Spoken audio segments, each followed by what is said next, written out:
It's time for another WrestlePlanet news update as CM Punk shoots on WWE on AEW Dynamite. New champions have been crowned in All Elite Wrestling. And we look at who was supposed to become the new WWE champion before Brock Lesnar was added to the Day 1 main event. And if you haven't already, make sure you subscribe to the channel and click that notification bell so you don't miss any future videos.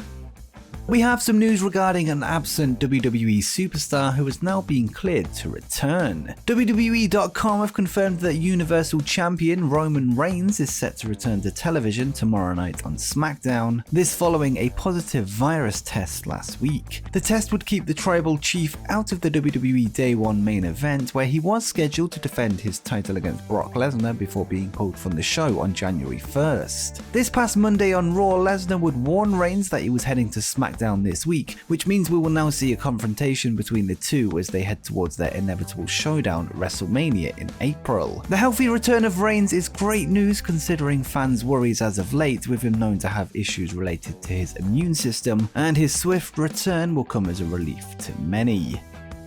Another wrestling absence has seen AEW's Jon Moxley off our screens whilst he deals with issues related to alcohol addiction, with him having undergone an inpatient rehabilitation program. Moxley hasn't been seen since late October, although according to Bodyslam.net, he could be back on our screens within a matter of days. The report states that Jon Moxley's return to AEW television is imminent and could happen as soon as this week. The report was released before AEW Dynamite and the taping of Rampage last night, although there was no Moxley to be seen. With that said, AEW will be holding the Battle of the Belts TNT special this Saturday, which could be the home of his return. Moxley is the current GCW World Champion, and as we discussed in a recent news video, a new #1 contender for the belt has been crowned with a title match set for late January in the Hammerstein Ballroom, although Moxley hasn't yet been named in the match. It is believed that once Moxley returns to AEW television, his upcoming GCW World Championship defense against Homicide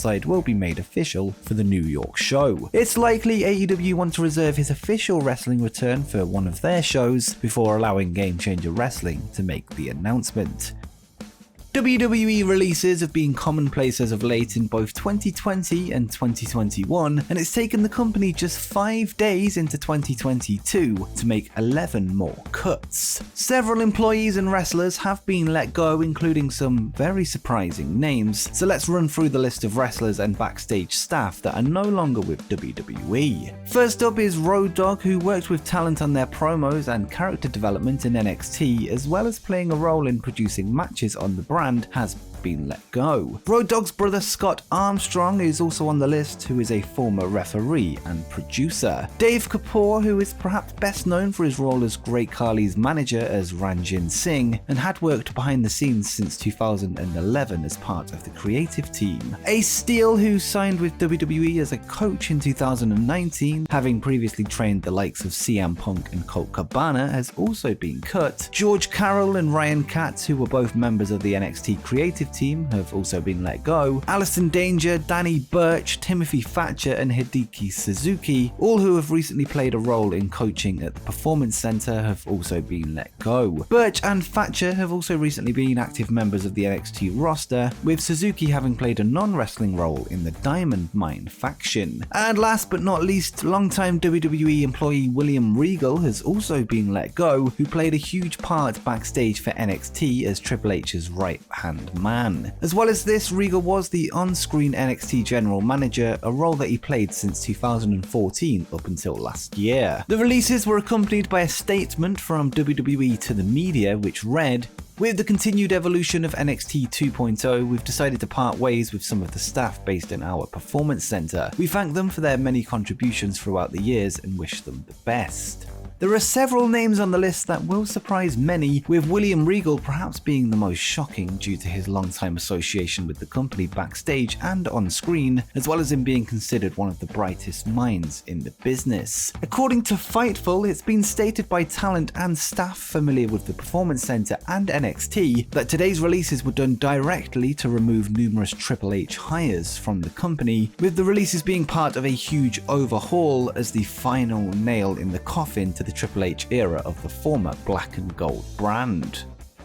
And speaking of wrestling departures, we now have some news coming out of Impact Wrestling that 2 names have left the company. It was confirmed earlier this week that former X Division champion Rohit Raju is now a free agent, with him taking to Twitter to ask his fans where they'd like to see him next. His last match with Impact was on December 18th at the Throwback Throwdown 2 special, where he lost to Josh Matthews. Rohit has been with the company since 2017, holding the X Division title for 120 days in 2020. The second departure is Impact announcer Matt Striker, who has now left the company, with him taking to Twitter in a now deleted tweet to say, "I am disappointed that my time with Impact is done. I really enjoyed that locker room. Thanks for allowing me to tell your story. Thanks everyone, stay safe." Although the tweet is no longer available, PW Insider have confirmed Striker has left the company, although the circumstances around his exit are unknown. Striker has been part of the Impact commentary team since January 2021 alongside D'Lo Brown, with his partner set to remain on the desk.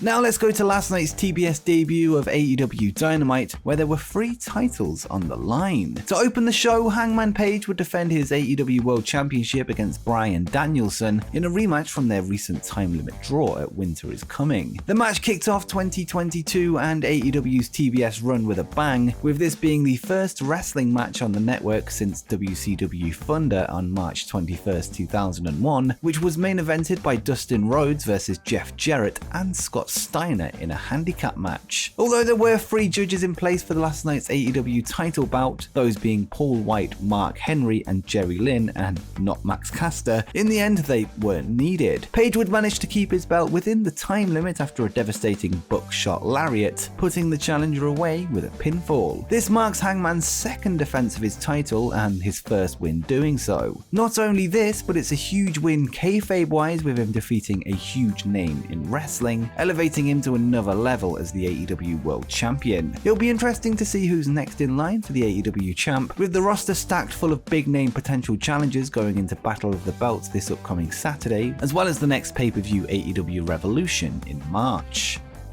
Elsewhere on last night's show, CM Punk and MJF would once again engage in another war of words, as the latter continued to avoid any physical contact with his foe. MJF was scheduled to take on Sean Dean in singles action, but as soon as the bell rang, Punk would rush to the ring, with MJF retreating up the ramp to keep his distance. Punk would then hit Dean with the go to sleep, causing MJF to lose via disqualification, making his official 2022 record 0 wins and 1 loss.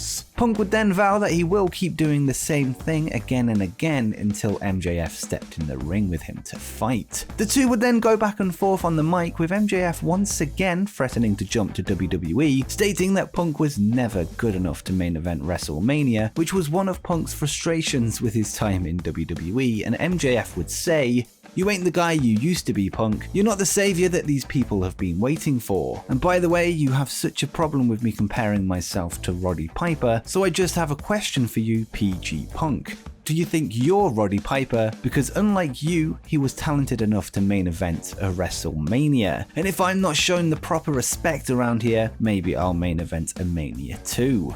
Punk would then tell MJF to go ahead and make the move, before referencing WWE's recent buy free, get one free ticket offer to fans, as well as the company's recent releases, and he would respond, "If you think the grass is so greener on the other side, be my guest. Go ahead, leave. Main event night 4 of a buy one, get one free extravaganza, and then get released faster than you last in the sack. When you come back, I'll still be here, and that ass kicking will be waiting for ya."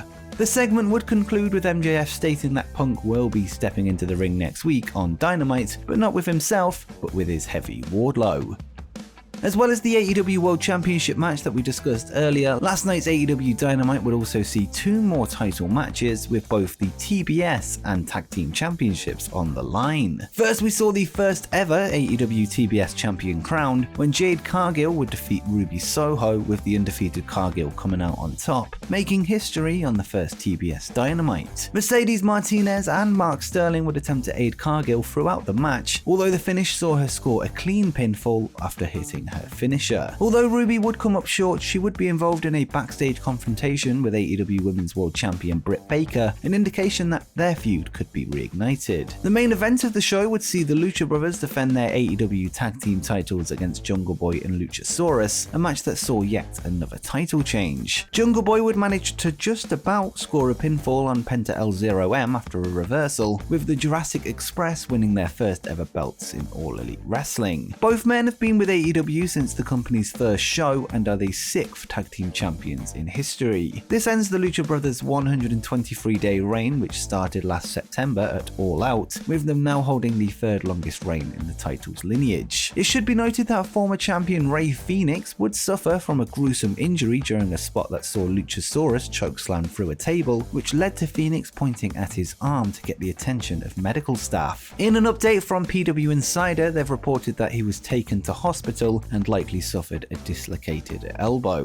But let's just hope the injury isn't as bad as it looked.